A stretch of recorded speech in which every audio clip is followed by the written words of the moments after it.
why it matters, and where we go from here. Over the past 2 years, what began as a series of peaceful protests against the repressive regime of Bashar al-Assad has turned into a brutal civil war. Over 100,000 people have been killed. Millions have fled the country. In that time, America has worked with allies to provide humanitarian support, to help the moderate opposition, and to shape a political settlement. But I have resisted calls for military action because we cannot resolve someone else's civil war through force, particularly after a decade of war in Iraq and Afghanistan. The situation profoundly changed, though, on August 21st, when Assad's government gassed to death over 1,000 people, including hundreds of children. The images from this massacre are sickening. Men, women, children lying in rows, killed by poison gas, others foaming at the mouth, gasping for breath. A father clutching his dead children, imploring them to get up and walk. On that terrible night, the world saw in gruesome detail the terrible nature of chemical weapons and why the overwhelming majority of humanity has declared them off limits, a crime against humanity, and a violation of the laws of war. This was not always the case. In World War I, American GIs were among the many thousands killed by deadly gas in the trenches of Europe.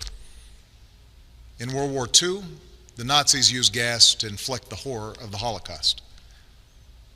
Because these weapons can kill on a mass scale, with no distinction between soldier and infant, the civilized world has spent a century working to ban them. And in 1997, the United States Senate overwhelmingly approved an international agreement prohibiting the use of chemical weapons, now joined by 189 governments that represent 98% of humanity. On August 21st, these basic rules were violated, along with our sense of common humanity. No one disputes that chemical weapons were used in Syria. The world saw thousands of videos, cell phone pictures, and social media accounts from the attack. And humanitarian organizations told stories of hospitals packed with people who had symptoms of poison gas. Moreover, we know the Assad regime was responsible. In the days leading up to August 21st, we know that Assad's chemical weapons personnel prepared for an attack near an area where they mix sarin gas. They distributed gas masks to their troops. Then they fired rockets from a regime-controlled area into 11 neighborhoods that the regime has been trying to wipe clear of opposition forces. Shortly after those rockets landed, the gas spread, and hospitals filled with the dying and the wounded. We know senior figures in Assad's military machine reviewed the results of the attack, and the regime increased their shelling of the same neighborhoods in the days that followed. We've also studied samples of blood and hair from people at the site that tested positive for sarin. When dictators commit atrocities, they depend upon the world to look the other way until those horrifying pictures fade from memory. But these things happened. The facts cannot be denied. The question now is what the United States of America and the international community is prepared to do about it. Because what happened to those people, to those children, is not only a violation of international law, it's also a danger to our security. Let me explain why. If we fail to act, the Assad regime will see no reason to stop using chemical weapons. As the ban against these weapons erodes, other tyrants will have no reason to think twice about acquiring poison gas and using them. Over time, our troops would again face the prospect of chemical warfare on the battlefield, and it could be easier for terrorist organizations to obtain these weapons and to use them to attack civilians. If fighting spills beyond Syria's borders, these weapons could threaten allies like Turkey, Jordan, and Israel. And a failure to stand against the use of chemical weapons would weaken prohibitions against other weapons of mass destruction and embolden Assad's ally, Iran, which must decide whether to ignore international law by building a nuclear weapon or to take a more peaceful path. This is not a world we should accept. This is what's at stake. And that is why, after careful deliberation, I determined that it is in the national security interests of the United States to respond to the Assad regime's use of chemical weapons through a targeted military strike. The purpose of this strike would be to deter Assad from using chemical weapons, to degrade his regime's ability to use them, and to make clear to the world that we will not tolerate their use. That's my judgment as Commander-in-Chief. But I'm also the President of the world's oldest constitutional democracy. So even though I possess the authority to order military strikes, I believed it was right, in the absence of a direct or imminent threat to our security, to take this debate to Congress. I believe our democracy is stronger when the President acts with the support of Congress. And I believe that America acts more effectively abroad when we stand together. This is especially true after a decade that put more and more war-making power in the hands of the President and more burdens on the shoulders of our troops, while sidelining the people's representatives from the critical decisions about when we use force. Now, I know that after the terrible toll of Iraq and Afghanistan, the idea of any military action, no matter how limited, is not going to be popular. After all, I've spent 4.5 years working to end wars, not to start them. Our troops are out of Iraq. Our troops are coming home from Afghanistan.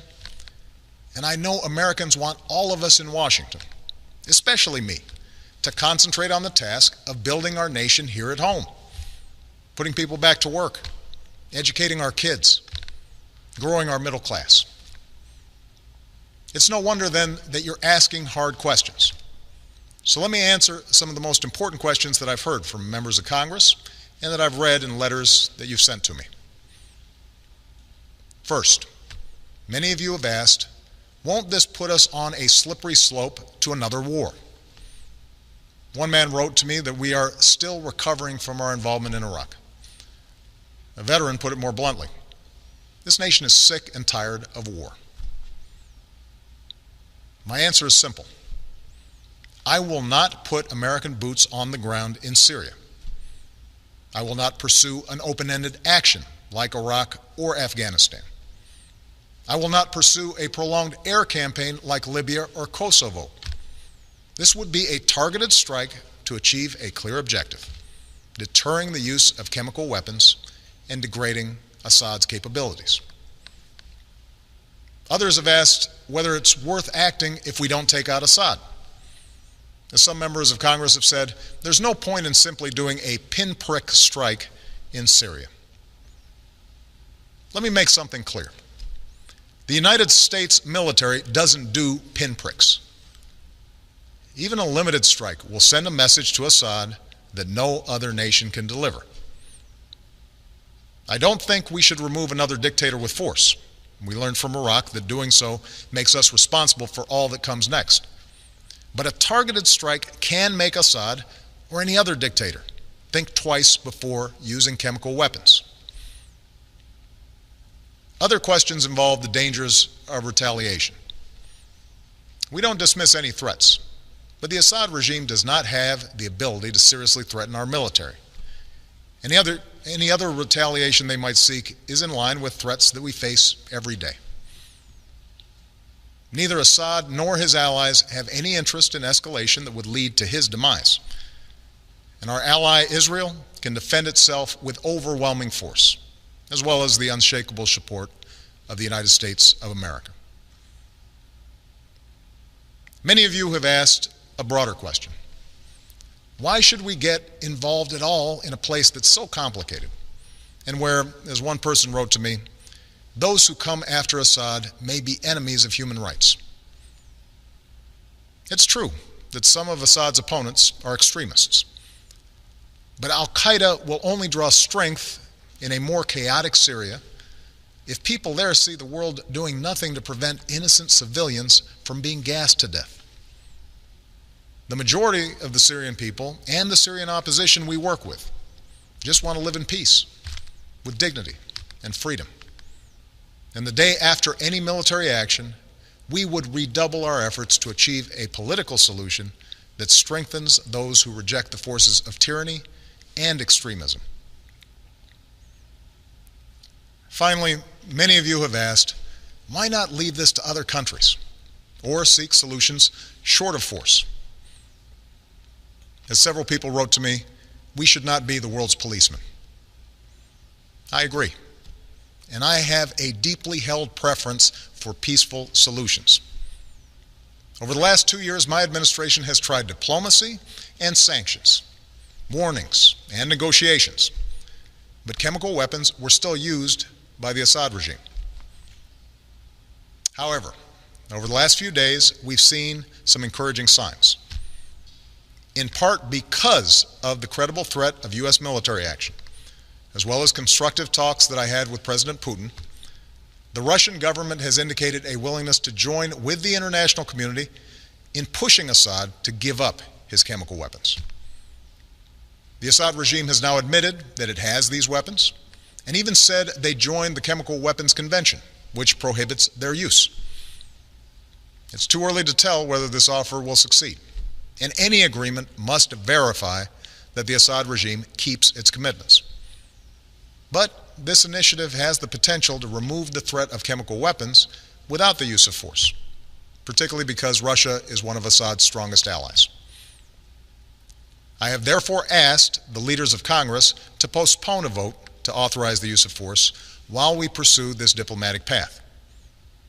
I'm sending Secretary of State John Kerry to meet his Russian counterpart on Thursday, and I will continue my own discussions with President Putin. I've spoken to the leaders of two of our closest allies, France and the United Kingdom, and we will work together in consultation with Russia and China to put forward a resolution at the UN Security Council requiring Assad to give up his chemical weapons and to ultimately destroy them under international control. We'll also give UN inspectors the opportunity to report their findings about what happened on August 21st.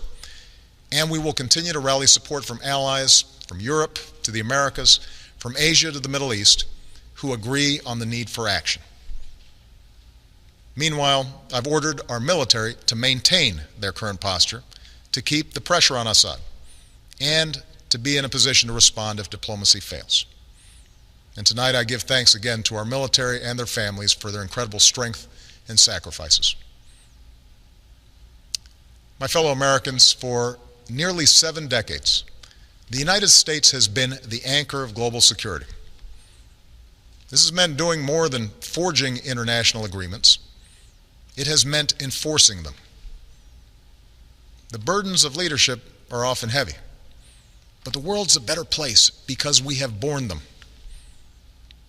And so, to my friends on the right, I ask you to reconcile your commitment to America's military might with a failure to act when a cause is so plainly just. To my friends on the left, I ask you to reconcile your belief in freedom and dignity for all people with those images of children writhing in pain and going still on a cold hospital floor.